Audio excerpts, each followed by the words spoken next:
ਰਾਧਾ ਸੁਆਮੀ। ਚੰਦੂ ਸਵਈਏ ਦਾ ਕਲਿਆਣ। ਚੇਤ ਦੀ ਮੱਸਿਆ 1928 ਵਿੱਚ ਮੱਸਿਆ ਦੀ ਰਾਤ ਨੂੰ ਸਤਸੰਗ ਤੋਂ ਪਿੱਛੋਂ ਕਾਫੀ ਆਦਮੀਆਂ ਤੇ ਬੀਬੀਆਂ ਨਾਮ ਦੇ ਵਾਸਤੇ ਅਰਜ਼ ਕਰਨ ਲਈ ਉੱਠ ਖੜੇ ਹੋਏ।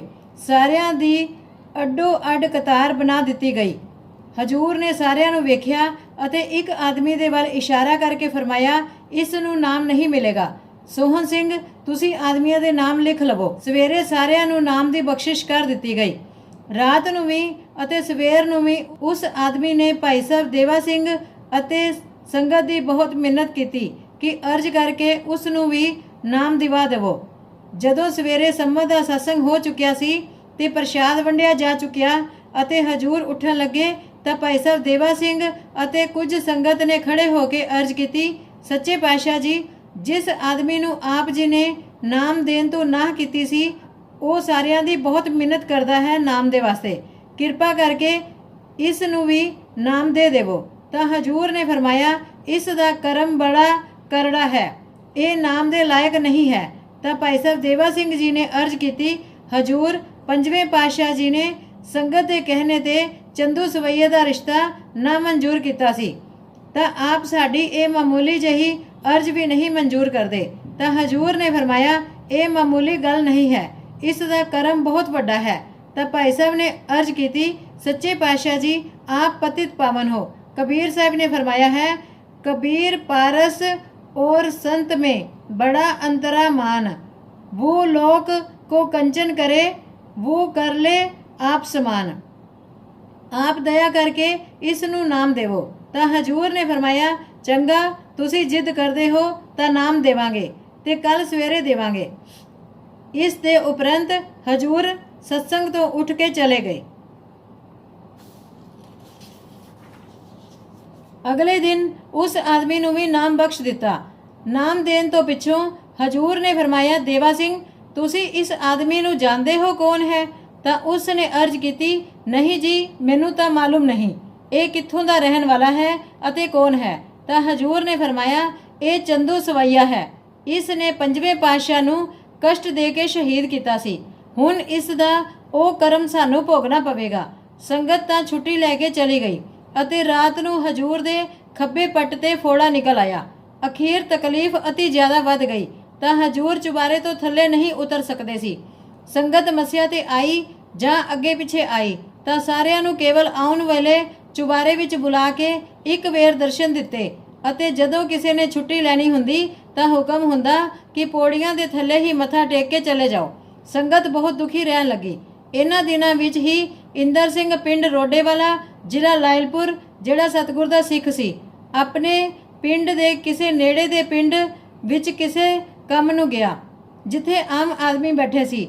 ਉਹ ਵੀ ਉੱਥੇ ਬੈਠ ਗਿਆ ਅਤੇ ਲੋਕਾਂ ਨਾਲ ਗੱਲਾਂ ਵਿੱਚ ਉਸ ਨੇ ਹਜੂਰ ਦਾ ਹੁਲੀਆ ਅਤੇ ਸਿਫਤ ਸੁਣੀ। ਉਸ ਨੇ ਪੁੱਛਿਆ, ਤੁਸੀਂ ਕੀ ਗੱਲਾਂ ਕਰ ਰਹੇ ਹੋ? ਤਾਂ ਇੱਕ ਆਦਮੀ ਨੇ ਦੱਸਿਆ, ਇੱਥੇ ਇੱਕ ਆਦਮੀ ਨੇ ਆਪਣੇ ਮਰੱਬੇ ਵਿੱਚ ਇੱਕ ਕਮਰਾ ਬਣਾਇਆ ਹੋਇਆ ਹੈ। ਉਹਦੇ ਵਿੱਚ ਉਸ ਨੇ ਵੱਡਾ ਸਾਰਾ ਪਲੰਗ ਰੱਖਿਆ ਹੋਇਆ ਹੈ ਜਿਹਨੂੰ ਆਮ ਲੋਕ ਸਾਚਾ ਕਹਿੰਦੇ ਹਨ। ਉਹ ਆਦਮੀ ਉੱਥੇ ਨਾਮ ਜਪਿਆ ਕਰਦਾ ਹੈ। ਇੱਕ ਵੇਰ ਬੈਠਾ ਸਤਨਾਮ ਵਾਹਿਗੁਰੂ ਦਾ ਜਾਪ ਕਰ ਰਿਹਾ ਸੀ ਤਾਂ ਇੱਕ ਆਦਮੀ ਸਰਦਾਰ, ਚਿੱਟਾ ਦਾੜਾ, ਚਿੱਟੀ ਪੱਗ, ਚਿੱਟੇ ਕੱਪੜੇ ਪਹਿਨੇ, ਲਾਲ ਜੁੱਤੀ ਪਹਿਨੇ, ਹੱਥ ਵਿੱਚ ਸੋਟੀ ਲਈ ਉੱਥੇ ਪਹੁੰਚਿਆ। ਉਸ ਦਾ ਰੂਪ ਨੂਰਾਨੀ ਅਤੇ ਚਿਹਰਾ ਬੜਾ ਸੁੰਦਰ ਸੀ। ਉਸ ਨੇ ਕਿਹਾ, ਕੀ ਕਰ ਰਹੇ ਹੋ? ਤਾਂ ਉਸ ਆਦਮੀ ਨੇ ਉੱਤਰ ਦਿੱਤਾ, ਮਾਲਕ ਦਾ ਸਿਮਰਨ ਕਰ ਰਿਹਾ ਹਾਂ। ਤਾਂ ਉਸ ਸਰਦਾਰ ਨੇ ਕਿਹਾ, ਕਿਸ ਵਾਸਤੇ ਸਿਮਰਨ ਕਰਦੇ ਹੋ? ਤਾਂ ਉਸ ਨੇ ਉੱਤਰ ਦਿੱਤਾ, ਮੁਕਤੀ ਦੇ ਵਾਸਤੇ। ਤਦ ਸਰਦਾਰ ਨੇ ਕਿਹਾ, ਇਸ ਤਰ੍ਹਾਂ ਨਾਮ ਜਪਣ ਨਾਲ ਮੁਕਤੀ ਨਹੀਂ ਹੋਵੇਗੀ। ਉਹ ਨਾਮ ਹੋਰ ਹੈ ਜਿਸ ਤੋਂ ਮੁਕਤੀ ਹੁੰਦੀ ਹੈ। ਉਹ ਨਾਮ ਸਾਰੇ ਸੰਸਾਰ ਦਾ ਕਰਤਾ ਹੈ ਅਤੇ ਸਤਿਗੁਰਾਂ ਤੋਂ ਪ੍ਰਾਪਤ ਹੁੰਦਾ ਹੈ। ਤਾਂ ਉਸ ਨੇ ਕਿਹਾ, ਸਵਾਮੀ ਜੀ ਬੈਠੋ, ਮੈਂ ਤੁਹਾਡੇ ਵਾਸਤੇ ਜਲ ਪਾਣੀ ਲਿਆਉਂਦਾ ਹਾਂ, ਫਿਰ ਗੱਲਾਂ ਕਰਾਂਗੇ। ਤਾਂ ਉਸ ਸਰਦਾਰ ਨੇ ਕਿਹਾ, ਮੈਨੂੰ ਲੋੜ ਨਹੀਂ ਹੈ, ਮੈਂ ਤਾਂ ਉੱਧਰ ਜਾ ਰਿਹਾ ਸੀ, ਐਵੇਂ ਹੀ ਇੱਧਰ ਨਿਕਲਿਆ ਹਾਂ। ਇਹ ਕਹਿ ਕੇ ਉਹ ਸਰਦਾਰ ਬਾਹਰ ਨਿਕਲ ਗਿਆ। ਉਹ ਆਦਮੀ ਜਦੋਂ ਬਾਹਰ ਨਿਕਲਿਆ ਤਾਂ ਸਰਦਾਰ ਉਸ ਨੂੰ ਕਿਤੇ ਵੀ ਨਜ਼ਰ ਨਾ ਆਇਆ। ਇਹ ਗੱਲ ਸਾਰੇ ਪਿੰਡ ਵਿੱਚ ਫੈਲ ਗਈ। ਉਹ ਭਜਨ ਕਰਨ ਵਾਲਾ ਆਦਮੀ ਬੜਾ ਸ਼ਰੀਫ ਹੈ ਅਤੇ ਕਦੇ ਝੂਠ ਨਹੀਂ ਬੋਲਦਾ, ਇਸ ਲਈ ਸਾਰਿਆਂ ਨੂੰ ਉਸ ਦੀ ਗੱਲ ਤੇ ਵਿਸ਼ਵਾਸ ਹੈ। ਤਦ ਭਾਈ ਇੰਦਰ ਸਿੰਘ ਨੇ ਕਿਹਾ, ਮੈਨੂੰ ਉਸ ਆਦਮੀ ਨਾਲ ਮਿਲਾ ਸਕਦੇ ਹੋ? ਤਾਂ ਉਹਨਾਂ ਚੋਂ ਇੱਕ ਆਦਮੀ ਉੱਠਿਆ ਅਤੇ ਇੰਦਰ ਸਿੰਘ ਨੂੰ ਉਸ ਆਦਮੀ ਪਾਸ ਲੈ ਗਿਆ। ਇੰਦਰ ਸਿੰਘ ਨੇ ਉੱਥੇ ਉਸ ਤੋਂ ਸਾਰੀ ਗੱਲ ਸੁਣੀ ਅਤੇ ਕਿਹਾ, ਜੇ ਮੈਂ ਉਹ ਸਰਦਾਰ ਤੁਹਾਨੂੰ ਦਿਖਾ ਦੇਵਾਂ ਤਾਂ ਪਹਿਚਾਨ ਲਓਗੇ? ਤਾਂ ਉਸ ਨੇ ਕਿਹਾ, ਜ਼ਰੂਰ ਪਹਿਚਾਨ ਲਵਾਂਗਾ। ਤਾਂ ਇੰਦਰ ਸਿੰਘ ਨੇ ਕਿਹਾ, ਉਹ ਆਦਮੀ ਤਰਨਤਾਰਨ ਰਹਿੰਦਾ ਹੈ, ਕੀ ਮੇਰੇ ਨਾਲ ਚੱਲੋਗੇ? ਤਾਂ ਉਸ ਨੇ ਕਿਹਾ, ਇੱਕ ਪੰਥ ਦੋ ਕਾਜ, ਇੱਕ ਤਾਂ ਸਰਦਾਰ ਨੂੰ ਮਿਲਾਂਗਾ ਅਤੇ ਦੂਸਰੇ ਦਰਬਾਰ ਸਾਹਿਬ ਦਾ ਇਸ਼ਨਾਨ ਕਰਾਂਗੇ। ਤਾਂ ਇੰਦਰ ਸਿੰਘ ਨੇ ਕਿਹਾ, ਥੋੜੇ ਦਿਨਾਂ ਨੂੰ ਆਪਾਂ ਚੱਲਾਂਗੇ, ਤਿਆਰ ਰਹਿਣਾ। ਭਲੀ ਪ੍ਰਕਾਰ ਇੰਦਰ ਸਿੰਘ ਮੱਸਿਆ ਦੇ ਉਸ ਆਦਮੀ ਨੂੰ ਨਾਲ ਲਿਆਇਆ। ਇਹ ਹਾੜ ਦੀ ਮੱਸਿਆ ਦਾ ਜ਼ਿਕਰ ਹੈ। ਦੋਵੇਂ ਡੇਰੇ ਵਿੱਚ ਆਏ। ਭਾਈ ਸਾਹਿਬ ਸਾਧੂ ਸਿੰਘ ਜੀ ਪਾਸ ਦਰਸ਼ਨ ਵਾਸਤੇ ਅਰਜ਼ ਕੀਤੀ ਅਤੇ ਉਸ ਨੇ ਉੱਪਰ ਜਾ ਕੇ ਹਜੂਰ ਕੋਲ ਅਰਜ਼ ਕੀਤੀ, ਸੱਚੇ ਪਾਤਸ਼ਾਹ ਜੀ, ਇੰਦਰ ਸਿੰਘ ਰੋਡੇ ਵਾਲਾ ਆਇਆ ਹੈ। ਹਜੂਰ ਨੇ ਉੱਪਰ ਆਉਣ ਵਾਸਤੇ ਕਿਹਾ। ਇਹ ਦੋਵੇਂ ਉੱਪਰ ਗਏ। ਹਜੂਰ ਲੇਟੇ ਹੋਏ ਸੀ। ਦੋਵਾਂ ਨੇ ਜਾ ਕੇ ਮੱਥਾ ਟੇਕਿਆ ਅਤੇ ਦੇਖਿਆ ਕਿ ਹਜੂਰ ਦੇ ਜਿਸਮ ਤੇ ਚਾਦਰ ਸੀ ਅਤੇ ਕੇਵਲ ਚਿਹਰਾ ਨੰਗਾ ਸੀ। ਇੰਦਰ ਸਿੰਘ ਨੇ ਆਪਣੇ ਸਾਥੀ ਨੂੰ ਕਿਹਾ, ਪਹਿਚਾਨ ਲਓ, ਇਹ ਤਾਂ ਨਹੀਂ ਸਨ। ਤਾਂ ਹਜੂਰ ਨੇ ਪਾਸਾ ਬਦਲਿਆ ਅਤੇ ਚਿਹਰਾ ਦੂਸਰੀ ਤਰਫ ਕਰ ਲਿਆ। ਤਾਂ ਭਾਈ ਸਾਹਿਬ ਸਾਧੂ ਸਿੰਘ ਨੇ ਕਿਹਾ, ਇਹਨਾਂ ਨੂੰ ਥੱਲੇ ਲੈ ਜਾਓ ਅਤੇ ਇਹ ਦੋਵੇਂ ਥੱਲੇ ਆ ਗਏ। ਗੱਲਾਂ ਵਿੱਚ ਸਾਰੀ ਗੱਲ ਇੰਦਰ ਸਿੰਘ ਨੇ ਸੰਗਤ ਨੂੰ ਦੱਸੀ ਕਿ ਕਿਸ ਤਰ੍ਹਾਂ 12 ਦਿਨ ਹੋਏ ਹਜੂਰ ਨੇ ਇਸ ਨੂੰ ਦਰਸ਼ਨ ਦਿੱਤੇ ਸੀ। ਜਦ ਉਸ ਆਦਮੀ ਨੂੰ ਇਹ ਮਾਲੂਮ ਹੋਇਆ ਕਿ ਸੰਤ ਤਾਂ 3 ਮਹੀਨਿਆਂ ਤੋਂ ਮੰਜੀ ਤੇ ਪਏ ਹੋਏ ਹਨ ਅਤੇ ਮੈਨੂੰ ਇਹਨਾਂ ਦੇ ਨੂਰੀ ਸਰੂਪ ਦੇ ਦਰਸ਼ਨ ਹੋਏ ਹਨ, ਤਾਂ ਉਹ ਸਤਿਗੁਰ ਦੀ ਬਜ਼ੁਰਗੀ ਨੂੰ ਮੰਨ ਗਿਆ। ਮੱਸਿਆ ਤੇ ਡਾਕਟਰ ਸਾਧੂ ਸਿੰਘ ਗੋਜਰਾ, ਜ਼ਿਲ੍ਹਾ ਲਾਇਲਪੁਰ ਦੇ ਰਹਿਣ ਵਾਲੇ, ਨੇ ਅਰਜ਼ ਕੀਤੀ, ਹਜੂਰ, ਮਾਇਆ ਸਭ ਆਪ ਦੀ ਹੈ। ਮੈਂ ਫੋੜੇ ਦਾ ਇਲਾਜ ਕਰਨਾ ਚਾਹੁੰਦਾ ਹਾਂ, ਕਿਰਪਾ ਕਰਕੇ ਇਹ ਸੇਵਾ ਮਨਜ਼ੂਰ ਕਰੋ। ਤਦ ਸੱਚੇ ਪਾਤਸ਼ਾਹ ਜੀ ਨੇ ਫਰਮਾਇਆ, ਇਲਾਜ ਨਹੀਂ ਕਰਾਉਣਾ, ਇਹ ਕੋਈ ਬਿਮਾਰੀ ਨਹੀਂ ਹੈ, ਪਰੰਤੂ ਕਰਮ ਹੈ। ਜਦ ਭੁਗਤ ਜਾਵੇਗਾ ਤਦ ਫੋੜਾ ਠੀਕ ਹੋ ਜਾਏਗਾ। ਉਸ ਨੇ ਅਰਜ਼ ਕੀਤੀ, ਹਜੂਰ, ਮੈਂ ਖੁਦ ਵੀ ਡਾਕਟਰ ਹਾਂ ਅਤੇ ਕਿਸੇ ਚੰਗੇ ਡਾਕਟਰ ਨੂੰ ਲਿਆ ਕੇ ਇਸ ਦਾ ਇਲਾਜ ਕਰਾਵਾਂਗਾ। ਦਇਆ ਕਰੋ ਅਤੇ ਮੈਨੂੰ ਸੇਵਾ ਦਾ ਮੌਕਾ ਦਿਓ। ਤਦ ਹਜੂਰ ਨੇ ਫਰਮਾਇਆ, ਚੰਗਾ, ਤੂੰ ਵੀ ਜਿਸ ਦੀ ਤੋੜੀ ਵਿੱਚ ਲੂਣ ਪਾਉਣਾ ਹੈ ਪਾ ਲੈ। ਮਤਲਬ ਕਿ ਜਿਸ ਤਰ੍ਹਾਂ ਲੂਣ ਨਾਲ ਦਾਲ ਸਬਜ਼ੀ ਸਵਾਦ ਹੋ ਜਾਂਦੀ ਹੈ ਅਤੇ ਹਰ ਇੱਕ ਨੂੰ ਭਾਉਂਦੀ ਹੈ, ਇਸੇ ਤਰ੍ਹਾਂ ਜੋ ਜੀਵ ਸੰਤਾਂ ਦੇ ਜਿਸਮ ਨੂੰ ਛੂਹੇਗਾ ਅਤੇ ਦਰਸ਼ਨ ਕਰੇਗਾ ਉਸ ਦਾ ਭਾਗ ਬਣ ਜਾਏਗਾ। ਅਗਲੇ ਦਿਨ ਉਹ ਲਾਹੌਰ ਤੋਂ ਬਹੁਤ ਚੰਗਾ ਡਾਕਟਰ ਲੈ ਆਇਆ। ਡਾਕਟਰ ਨੇ ਹਜੂਰ ਨੂੰ ਆਪਰੇਸ਼ਨ ਕਰਨ ਵਾਸਤੇ ਕਲੋਰੋਫਾਰਮ ਸੁਗਾਉਣੀ ਚਾਹੀ। ਹਜੂਰ ਨੇ ਫਰਮਾਇਆ, ਕੋਈ ਲੋੜ ਨਹੀਂ ਹੈ, ਤੁਸੀਂ ਆਪਣਾ ਕੰਮ ਕਰੋ। ਉਸ ਨੇ ਫੋੜੇ ਦਾ ਆਪਰੇਸ਼ਨ ਕੀਤਾ, ਜ਼ਖਮ ਸਾਫ਼ ਕਰਕੇ ਦਵਾਈ ਲਗਾ ਕੇ ਪੱਟੀ ਬੱਧੀ ਅਤੇ ਹੱਥ ਸਾਫ਼ ਕਰਕੇ ਥੱਲੇ ਆ ਗਿਆ।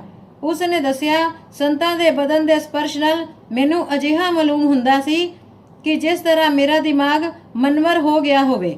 ਆਪਰੇਸ਼ਨ ਦੇ ਵਕਤ ਮੇਰਾ ਦਿਮਾਗ ਜ਼ਿਆਦਾ ਕੰਮ ਕਰਨ ਲੱਗਾ ਅਤੇ ਮਜ਼ੇ ਦੀ ਗੱਲ ਇਹ ਹੈ ਕਿ ਹਜੂਰ ਨੇ ਸੀ ਤੱਕ ਨਹੀਂ ਕੀਤਾ।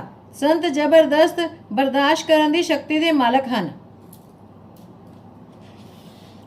ਆਪਰੇਸ਼ਨ ਦੇ ਵਕਤ ਬਿਲਕੁਲ ਹਿੱਲੇ ਜੁਲੇ ਨਹੀਂ, ਜਿਸ ਤੋਂ ਇਹ ਮਾਲੂਮ ਹੋਵੇ ਕਿ ਇਹਨਾਂ ਨੂੰ ਤਕਲੀਫ ਹੁੰਦੀ ਹੈ। ਡਾਕਟਰ ਆਪਣੀ ਫੀਸ ਲੈ ਕੇ ਚਲਾ ਗਿਆ। ਪੱਟੀ ਡਾਕਟਰ ਸਾਧੂ ਸਿੰਘ ਕਰਦਾ ਰਿਹਾ।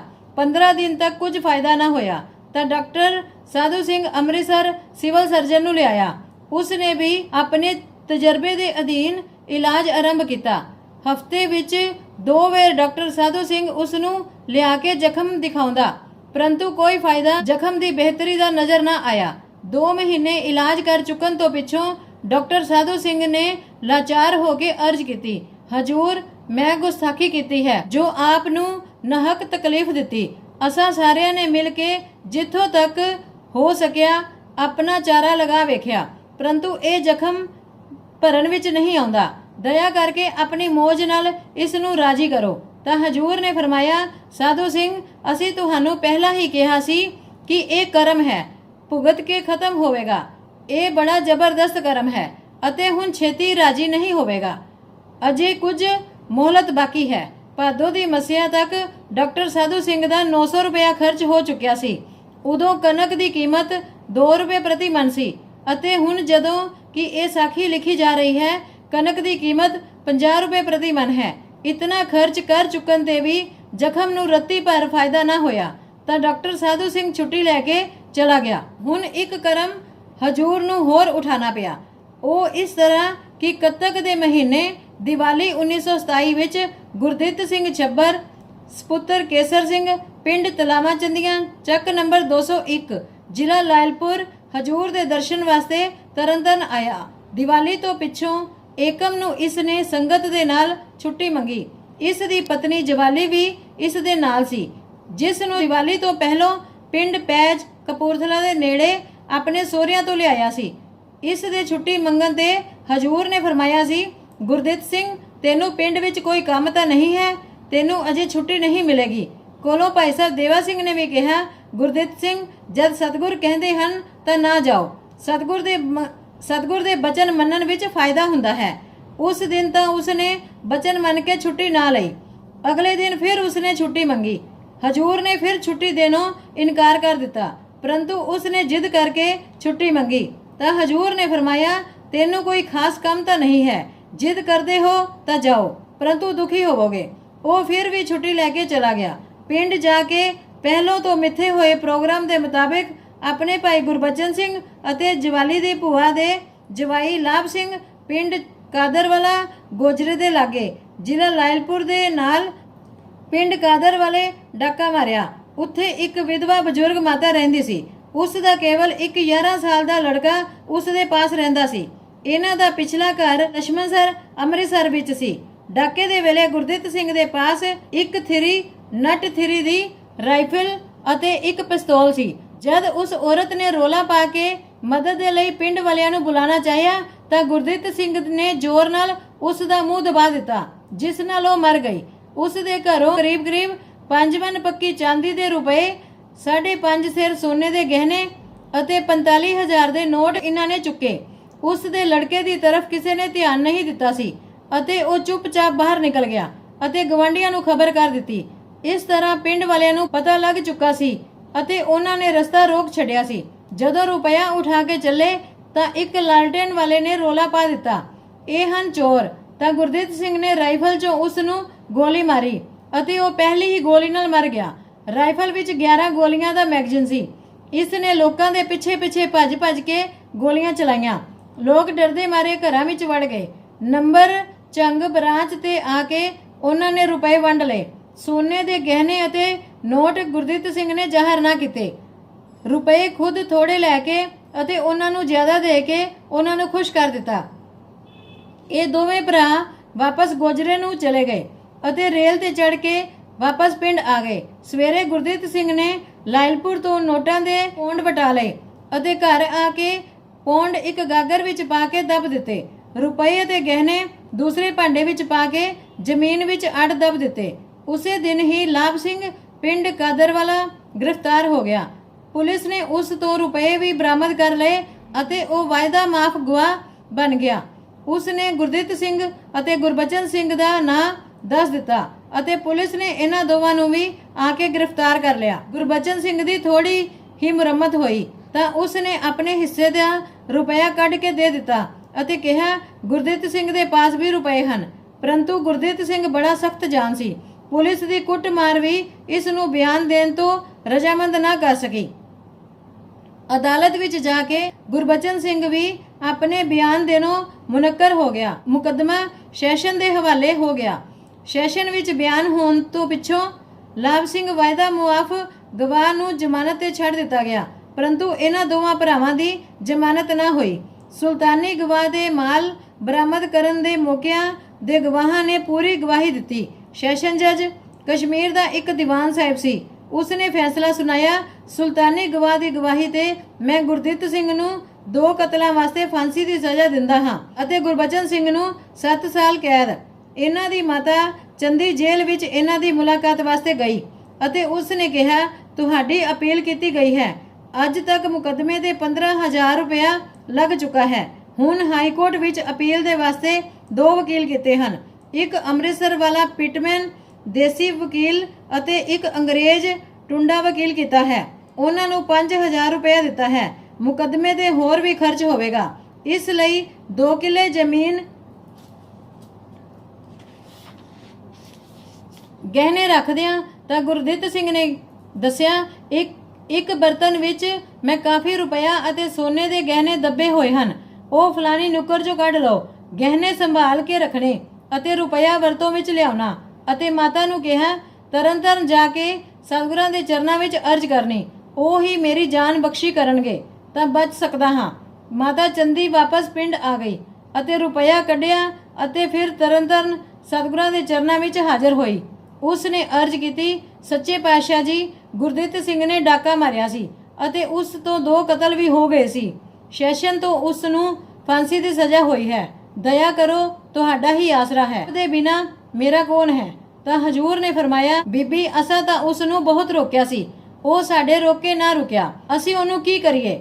ਗੁਰੂ ਦੇ ਬਚਨ ਨੂੰ ਉਲੰਘ ਕੇ ਜਿਹੜਾ ਸੇਵਕ ਕਿਤੇ ਜਾਏ, ਜਿੱਥੇ ਜਾਏ ਉੱਥੇ ਕਾਲ ਹੈ, ਇਹ ਕਿਤੇ ਚੈਨ ਨਹੀਂ ਪਾਉਂਦਾ। ਉਸ ਸਾਡਾ ਬਚਨ ਨਾ ਮੰਨ ਕੇ ਇਹ ਕਰਮ ਕੀਤਾ ਹੈ, ਉਸ ਨੂੰ ਆਪਣੇ ਕਰਮ ਦੀ ਸਜ਼ਾ ਤਾਂ ਭੁਗਤਣੀ ਪਵੇਗੀ।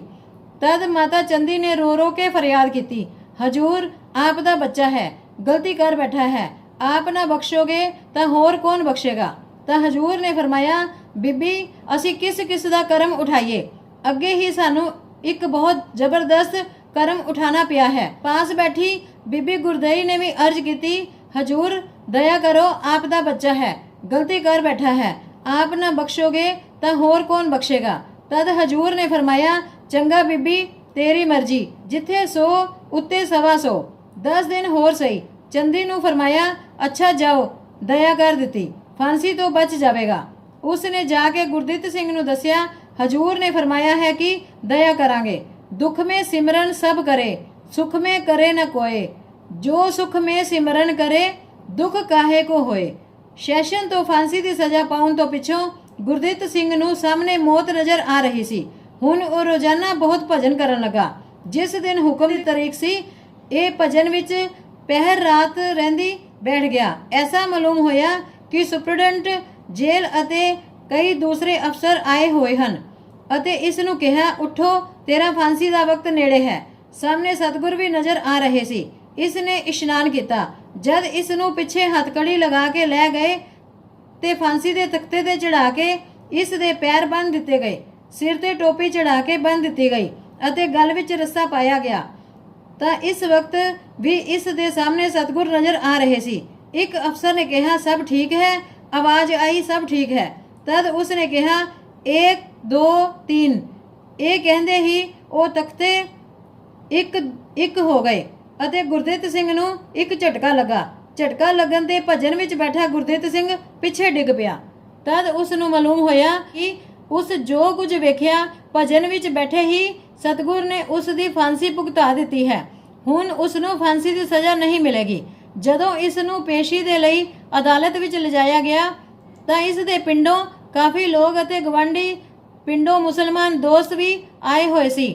ਗੁਰਦਿੱਤ ਸਿੰਘ ਨੇ ਸਾਰਿਆਂ ਨੂੰ ਕਿਹਾ, ਮੇਰੇ ਸਤਿਗੁਰ ਨੇ ਰਾਤ ਨੂੰ ਦਰਸ਼ਨ ਦੇ ਕੇ ਮੇਰੀ ਫਾਂਸੀ ਦੀ ਸਜ਼ਾ ਭੁਗਤਾ ਦਿੱਤੀ ਹੈ।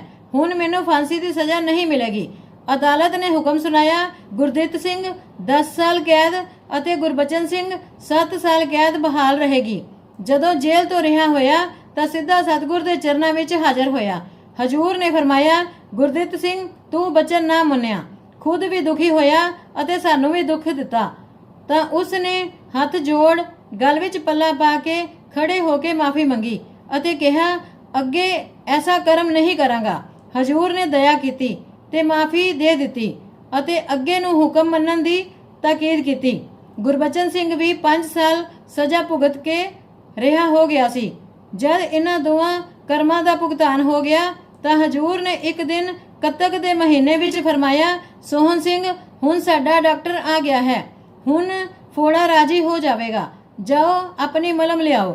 ਭਾਈ ਸੋਹਣ ਸਿੰਘ ਮਲਮ ਲਿਆਇਆ। ਨਿੰਮ ਦੇ ਪੱਤੇ ਉਬਾਲ ਕੇ ਉਸ ਦੇ ਨਾਲ ਜ਼ਖਮ ਸਾਫ਼ ਕਰਕੇ ਮਲਮ ਦਾ ਫਾਇਆ ਲਾਇਆ। ਹਜੂਰ ਨੇ ਫਰਮਾਇਆ, ਇਹ ਮਲਮ ਬਹੁਤ ਚੰਗੀ ਹੈ, ਹਰ ਕਿਸੇ ਦੇ ਫੋੜੇ ਅਤੇ ਜ਼ਖਮ ਠੀਕ ਕਰਨ ਵਾਲੀ ਹੈ। ਇਹ ਵਰਦਾਨ ਹਜੂਰ ਨੇ ਮਲਮ ਨੂੰ ਦਿੱਤਾ। ਆਪ ਵੀ ਉਹ ਨੁਸਖਾ ਜਾਣ ਲਓ ਅਤੇ ਬਣਾ ਕੇ ਫਾਇਦਾ ਉਠਾਓ। ਨੁਸਖਾ ਇਹ ਹੈ, ਰਾਲ 1 ਛਟਾਕ, ਕੱਥਾ 1 ਛਟਾਕ, ਮਿੱਠਾ ਤੇਲ 1 ਛਟਾਕ, ਪਾਣੀ 1 ਛਟਾਕ, ਨੀਲਾ ਧੋਤਾ 1.5 ਤੋਲਾ, ਫਟਕੜੀ ਸਫੇਦ ਕੱਚੀ 1.5 ਤੋਲਾ। ਇਹਨਾਂ ਨੂੰ ਕੁੱਟ ਕੇ ਕੱਪੜ ਛਾਣ ਕਰਕੇ ਕਹੇ ਦੇ ਛੰਨੇ ਵਿੱਚ ਪਾ ਕੇ ਤੇਲ ਤੇ ਪਾਣੀ ਪਾ ਦਿਓ।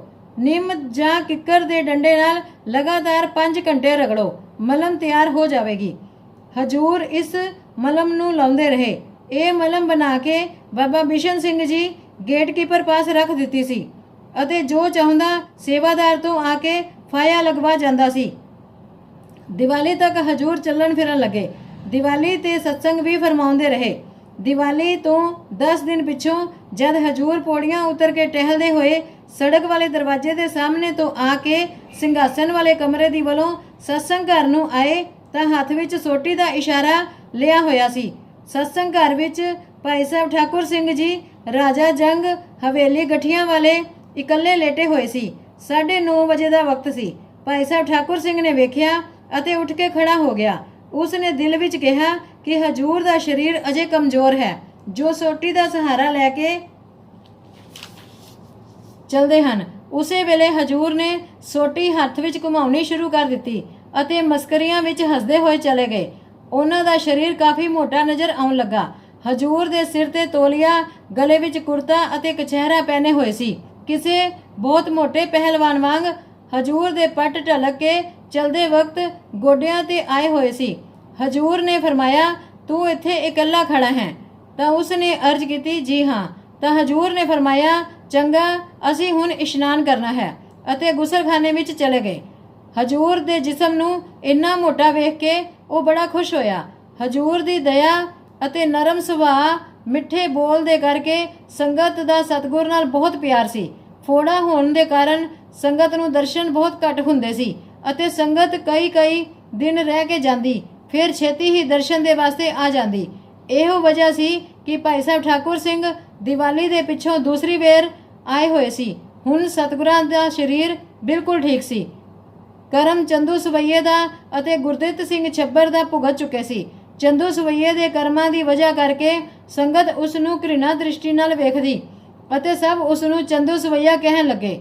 ਉਹ 2-3 ਵੇਰ ਆਇਆ, ਪਰੰਤੂ ਆਪਣੇ ਪਿਛਲੇ ਕਰਮਾਂ ਦੀ ਵਜ੍ਹਾ ਕਰਕੇ ਲੱਜਤ ਹੋ ਕੇ ਉਸਨੇ ਮੱਸਿਆ ਤੇ ਆਉਣਾ ਛੱਡ ਦਿੱਤਾ ਅਤੇ ਅੱਗੇ ਪਿੱਛੇ ਦਰਸ਼ਨ ਕਰ ਜਾਂਦਾ। 1 ਸਾਲ ਪਿੱਛੋਂ ਉਹ ਚੋਲਾ ਛੱਡ ਗਿਆ। ਇਸ ਤਰ੍ਹਾਂ ਉਸ ਦਾ ਕਲਿਆਣ ਹੋ ਗਿਆ।